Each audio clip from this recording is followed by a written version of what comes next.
Hello there, social media loving peeps. Welcome back to my channel. I'm at it again like a crazy person, and I've been playing Life is Strange Reunion, and it's interesting as hell. I'm going to be playing again tomorrow night around 7 p.m. Eastern Standard Time, but playing as Max and Chloe and how they make choices in the game is a whole different experience entirely.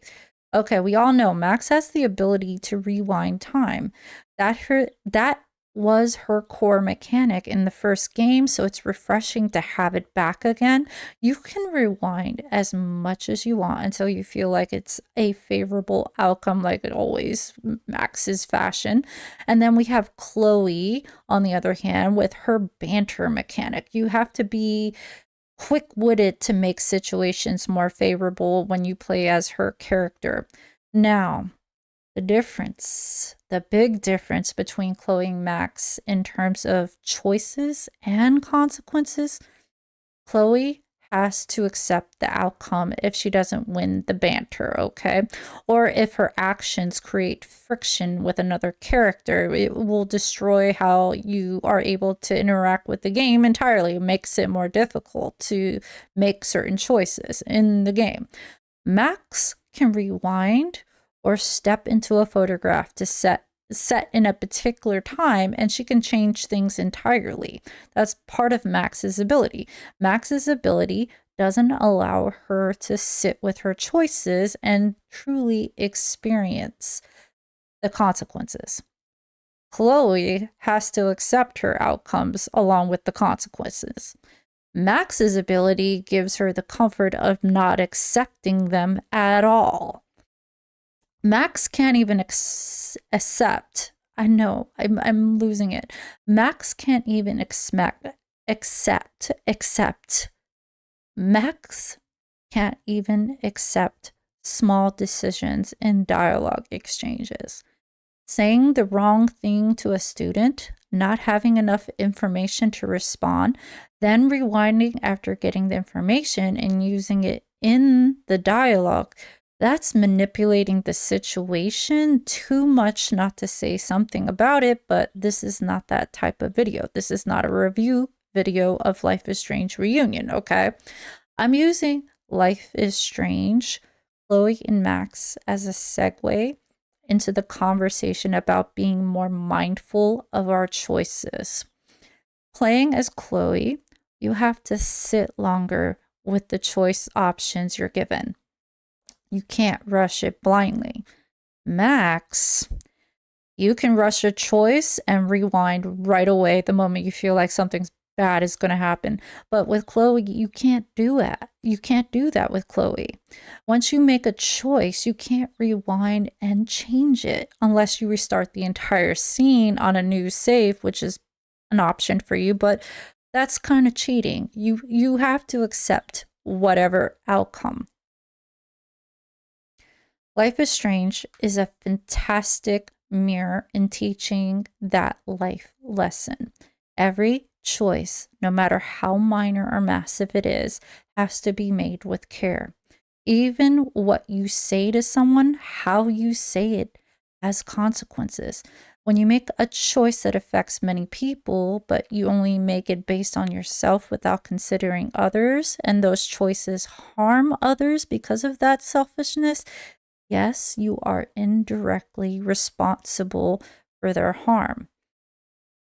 Now, the problem is that outcomes of bad choices in life went up the ladder. Religion is one of the many tools used to send bad choices and negative behavior up the ladder. There's no accountability when it's sent up the ladder like that. And I know I'm using that word a lot, but it's a perfect symbolic metaphor of that. It means the person doesn't learn to take responsibility for the harm they cause because they allow someone else to handle it, or at least the imaginary figures to handle it. I've played a lot of video games. Plenty tap into how we as human beings are manipulated by others to enact horrendous deeds. Dante's Inferno was a pretty good game. It used the Crusades and the Knights Templar as a narrative point. I got the PS3 version on my shelf right now. It was released in 2010. I'm not planning on selling that game whatsoever. Even though it had a lot of adult content, it has a lot of fan service. The premise remains absolute. You play as Dante, whose wife Beatrice was taken by Lucifer into hell. He has to go through several stages of hell, like in the Divine Comedy, to rescue her. But along the way, you learn about the lies and manipulation of the church, using the Crusades as a mechanism for control, committing the big G word, devouring indigenous communities, and separating them from their spiritual practices. Dante believed, like many Templar knights along with him, that their sins would be forgiven. All the bloodshed, all the R word, and the infidelity, because Dante cheated on his wife many times with many other women. They thought it would be absolved because it was done under the church's name. But in the Divine Comedy, the last layer of hell is for the figureheads of the church, along with other people as well, for those who have committed crimes against humanity. Now, how does this game play into choices? Dante and the knights believed their darkness would go up the ladder, meaning their dark desires, that they could walk through life with no guilt or shame for what they had done. But Dante only learns after his wife is taken that none of those sins were absolved, because the Knights of the Templar were in hell as well. He would be going to hell for the crimes he committed along with them. In reality, when I make choices, because I've learned all of this, I have to be mindful of how they affect me and everyone around me. There's no such thing as sending it up the ladder. I have to deal with those consequences. We don't have rewind powers like Max to just flick things back and make a different choice. No, we have to accept the outcomes. Chloe is a lot like us. She can try to make amends, but there's no guarantee of forgiveness. There's no guarantee that even the characters will help her out in the game once you create that friction with them. So everything is depending on your choices, and you have to accept that no one will forgive you, or you can't even expect them to help you. There's only learning and making better choices going forward. Now, this is a good time to talk about this. I want to share a writing exercise I came up with about 10 years ago when I was dealing with a lot. I have issues with indecisiveness, so writing exercises really do help me out a lot. I struggle with even the basic choices, like even choices that can change my life entirely. But this exercise helped me see what wasn't working for me and led me to making major decisions in my life. So, the exercise, it's a question.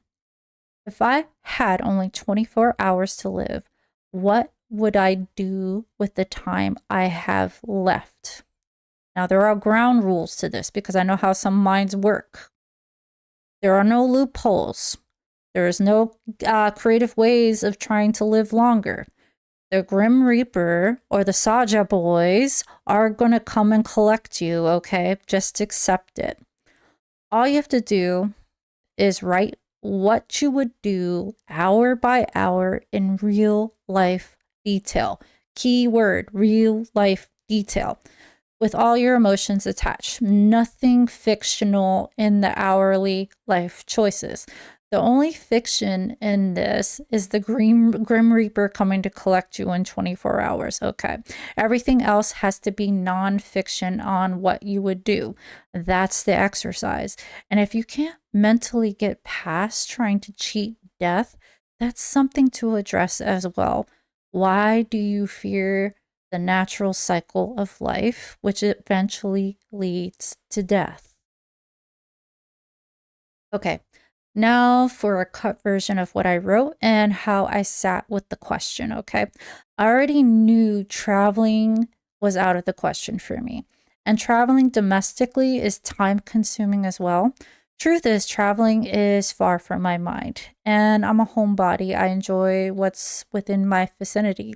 There's a reason I tolerate where I live. It's because it has a lot of places to go and a variety of food options. I'm a foodie, so where I am has to have a melting pot of food options. So for the exercise, I had all that in mind, and I wrote about my day in the usual fashion. The only difference is I made sure that I wrote that I decided to not go into work. I didn't even bother calling out. Instead, I just sit at my table, drink my coffee as I would normally do on a day off, and I would read whatever webcomic has released another chapter for almost an hour or two while drinking multiple cups of coffee. Literally used to be pots full, okay? Also, I would be taking care of my dog's needs as well, making sure she ate and I had breakfast along the way too. Also, I would take her to one of the many national parks in the area and do the scenic walk, like a more scenic walk, okay? And we would have our usual picnic together, which I used to do all the time with her. She's gone, by the way. She passed away. And I always packed snacks and drinks to bring along because it was like a whole experience to go to one of the parks, walk, and get to experience things in that way in a more slow, meaningful fashion. But as I continued writing this, I wrote what we were doing through what was left of the daylight hours, which was eating a variety of different foods that I enjoy, and I would share it with my dog. I would drink my favorite beers, and my friends would join me as well when they had the time. And what I noticed when I wrote the draft for that exercise, I wrote from the very beginning that I didn't bother to call or text my wife about what was going on. I didn't even call or texted other blood relatives in my life other than my mother, and that's it. I wrote that I didn't want to bother with it and I didn't need to hear her voice. And she was working in California at the time anyway, so I thought it was pointless. That detail alone told me everything. So this entire exercise I did showed me that I did enjoy everything I did every day. No matter how mundane it was, I wouldn't change it for anything else. I would still be drinking coffee for like 2 hours reading webcomics. I still do that to this day. It has not changed up and everything. Other things has changed, but really everything I do in my life is what I enjoy doing. But after doing that assignment, a few months later, after that exercise, I did end my marriage, by the way. So I did consider that detail and I made a decisive decision after a while. But after learning all these different life lessons through my writing and learning more about my conditions along the way, now I don't make decisions right away.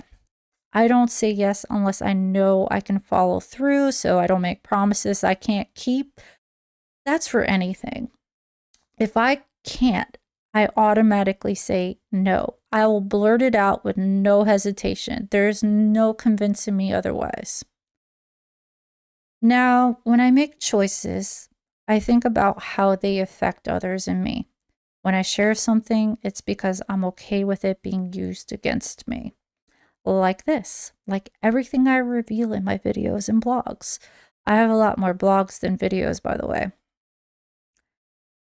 So I don't have Max's powers to rewind time to undo things. I don't have Chloe's banter to save my behind from situations. I just have to live with what I choose and take action. And there's a layer in hell for people who choose not to choose. Even inactions have consequences. So make your choices, make them meaningful, make them with care. Let that sink in.